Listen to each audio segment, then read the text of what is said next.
Julian, it looks like that we picked a perfect time to have you on the show today when we planned this ahead of time. How you doing, my man? I'm doing well. Not as well as everybody in Philly right now. How about this? So my immediate reaction is I love the trade because first of all, the Sixers are staying aggressive. They're saying, look, we weren't good enough to maybe beat the Celtics or beat the Raptors or maybe even the Bucks in a series. I think Butler takes them from being maybe there being a gap from the big three in the East to them being again part of the big four in the East. I totally agree with you there. Look, the way Philly finished last season, they went on one of those wild runs at the end of the year just to kind of establish their seeding. And then when it came playoff time, they took care of the Heat, but the Celtics really showed who the better team was in that 5-game series. And we're planning on having a healthy Kyrie Irving in the postseason. Toronto's planning on having a healthy Kawhi Leonard in the postseason. And the Sixers, as talented as they are with that youth, didn't really have that guy. And now they do have that veteran presence that can help them win in the postseason. So, yeah, immediate reaction. Saric and Covington are good players, but they didn't give up anything that's really going to alter their franchise all that much and acquire a guy that puts him in that top three in the East and gives him that veteran presence.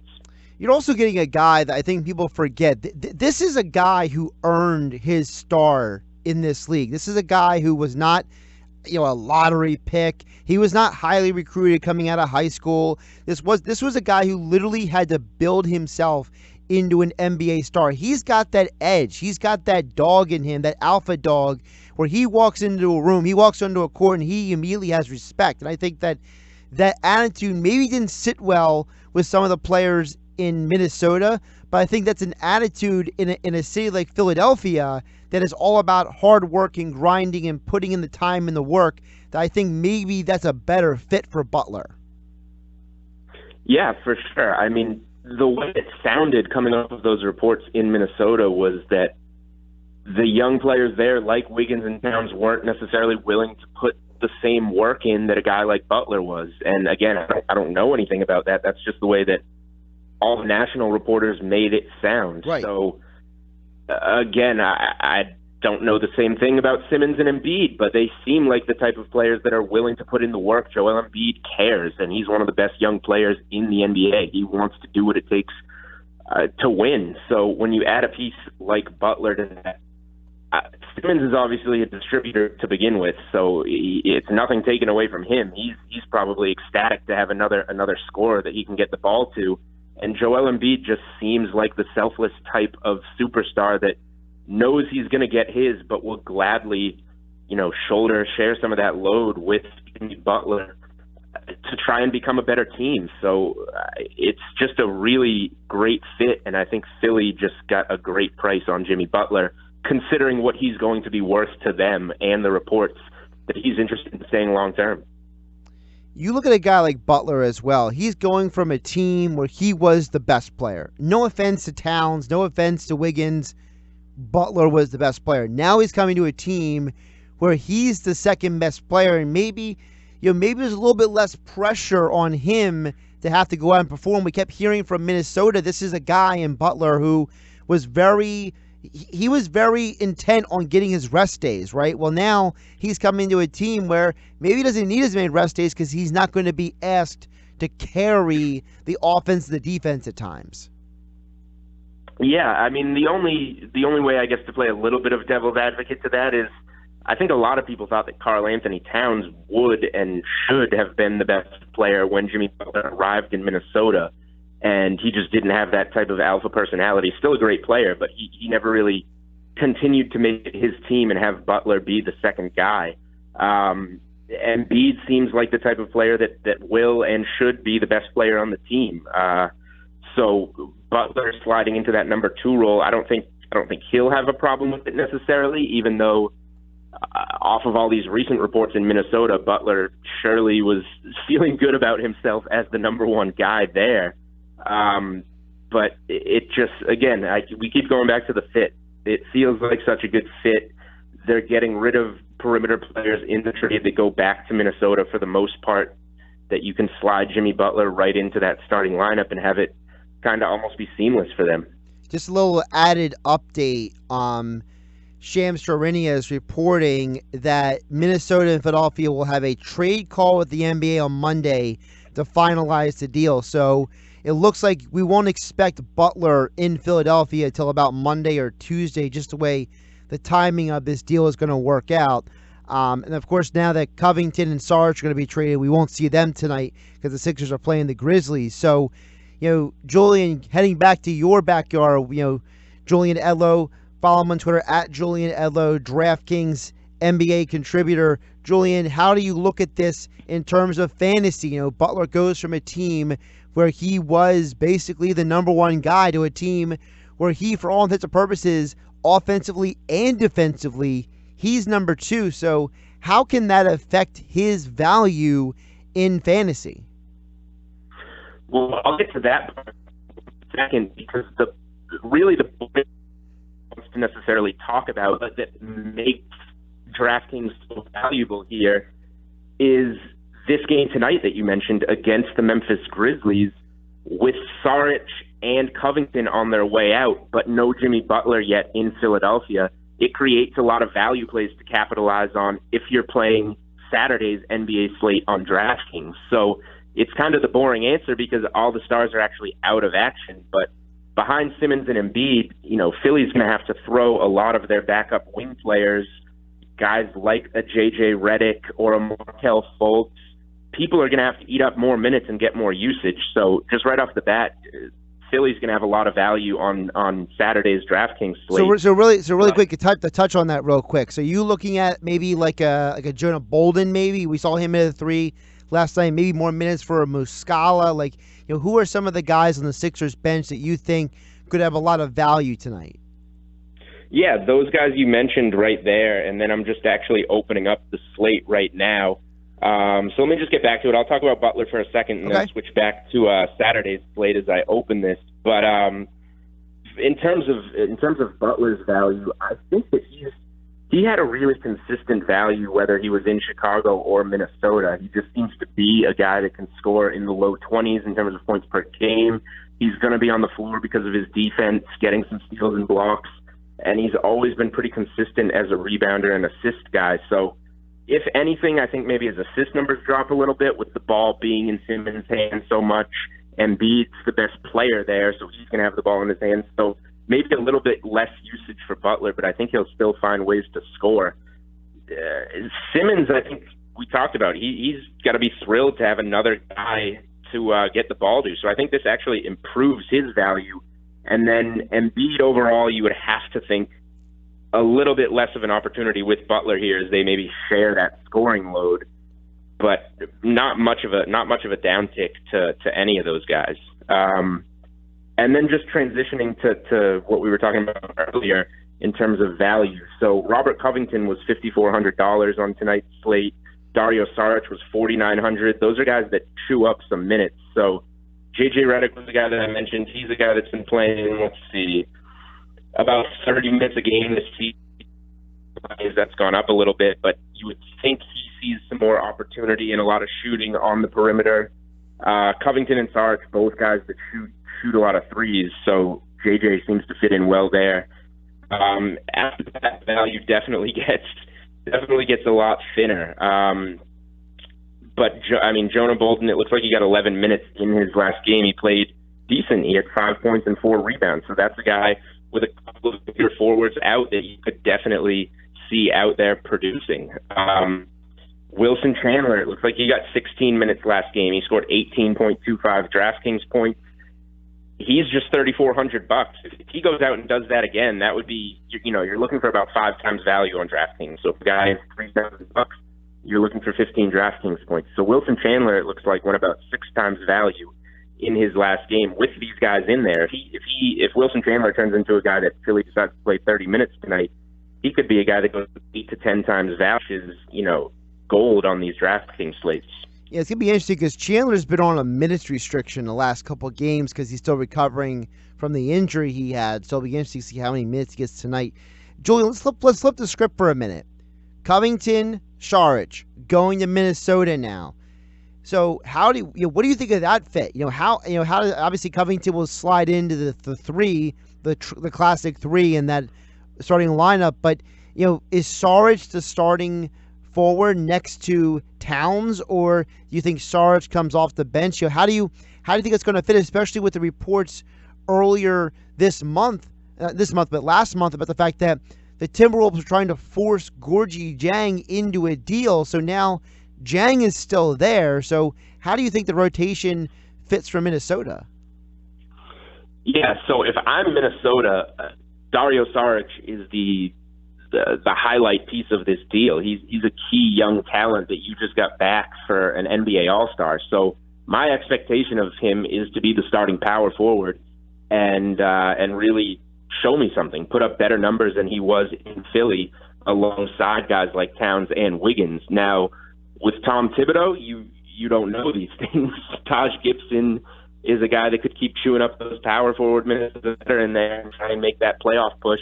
And Saric could be coming off the bench and having less of an impact. But considering, I heard you talking before I came on about, Fultz not being a fit for this deal. If Minnesota wanted to demand him, he could have been an add-on to this deal with the contracts like Saric and Covington to make it work. Obviously, then Minnesota wasn't as interested, or Philly said, we're not giving you Fultz here. But I would have wanted a little bit more value for Jimmy Butler. I think the Sixers got a tremendous deal here. So if I'm Minnesota and Saric is that highlight young piece that you're getting back for the All-Star, you better feature him and make him look like a good player, whether you believe it or not. It's also interesting from Minnesota's perspective. You mentioned Tom Thibodeau. This is a guy who it's like the guy doesn't get it. Like, he says stuff sometimes to the media, and you're just looking around like, am I the only one who heard him sound like a delusional idiot? And I mean, this is the guy who was trying to insist that they were going to keep Butler, that they weren't going to trade him. Well, obviously he's been traded now, and he's been traded for two players who, let's be realistic, neither one of them are the star level of Butler. And you're getting a second-round pick in return. It's not like they, robbed the Sixers blind here, okay? This is a deal where it really feels like the Sixers said, look, this is what we're offering you. This is, and I mean, could this possibly been the best they could get? Or do you think Thibodeau was maybe in love with Saric and Covington? Yeah, it's a really good question. Maybe this is the best value that Minnesota could get, but we have reports, I think it was last month, only a couple weeks ago, where Houston was trying to give up 4 first-rounders to add Jimmy Butler with Chris Paul and James Harden. So, and that deal probably would have had to include somebody like Eric Gordon and another couple contracts on top of that. But you hear 4 first-round picks, no matter how good a team is, even like Houston, who actually hasn't been all that good this year, those picks are going to produce value, whether you repackage them for something or use them yourself. So it's kind of puzzling to me. Maybe there wasn't a really good offer out there for Butler, and the Sixers stood strong and said, look, this is what we're offering, take it or leave it. And Minnesota felt that things were getting so bad that they just had to take it. But at the same time there, I was very surprised that the Timberwolves didn't dig in and say, we need a first-round pick in return for Jimmy Butler, at least one of them, or we need Markelle Fultz in this deal. You have so many guards. You have Simmons playing point guard. He doesn't fit for you. Just something. I think that Minnesota Saric and Covington are going to have to play really well to make this deal look good. By the way, I'm seeing another update from Shams. So another update on this deal. Actually, now my computer decided to freeze. Here it is. So it looks like the deal is this. Philadelphia has also included Jared Bayless. So that's the other part of the money working. So it looks like it's Covington, Saric, and Bayless. Remember, Bayless is about $9 million contract this year. And the 2022 second-round pick for Butler and Patton. I'm assuming Patton's just probably thrown in there just to make the money work. Because you know how the NBA salary cap stuff is, Julian. But right. That seems like basically what the Timberwolves got in return is Saric, like you said, a very good young player. Covington, who fits into that 3-and-D role, and a guy like Bayless, who mostly was in there just for the money. He had no role in Philadelphia anyway. The guy was just sitting on the bench taking up space. And the Sixers get basically a star in Butler and a guy in Patton who basically is just going to be a forward off the bench. Yeah, I mean, Patton gets overlooked in this deal as well. Not that he's going to be anything special, but like he's a solid young player. He was a nice player at Creighton. So, yeah, exactly. He was thought of as a potential back end of the lottery pick at one time. So like, not that he's going to turn into Dario Saric, but like, can he be 70-75% of that player one day? Like maybe, and then it looks really bad on Minnesota if you give up another young player that can produce along with Butler. So just from this is, I know we're looking at it from a Philly angle primarily here, but from a Minnesota standpoint, I tweeted this out after the deal. The Timberwolves essentially traded Zach LaVine, Chris Dunn, Lauri Markkanen, and a year of the 8th seed in the Western Conference, or for a year of the 8th seed in the Western Conference, Dario Saric, Robert Covington, and Jared Bayless.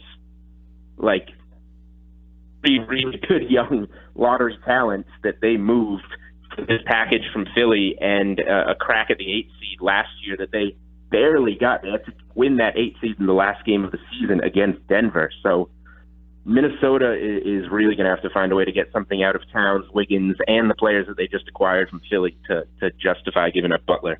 All right, let's touch on the Eastern Conference now. Boston, Toronto, they're the two top teams. I think most people would agree on that. So, how there was an obvious gap between Philadelphia and the top two teams before, and because people say, well, are the Bucks 3 or the Sixers 3? Where does Indiana fit in? Sixers go to Indiana, beat them. So people are saying, okay, maybe Sixers and Indiana are back on the same pace. So, are the Sixers now the de facto 3?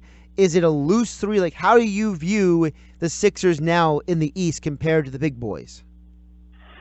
Yeah, it's so early that I think we still need to tell. I guess if you want, my current opinion is that they're the third best team in the Eastern Conference, but they definitely have the potential to be as good as Toronto or Boston. Boston's been struggling. They are not playing their best basketball right now.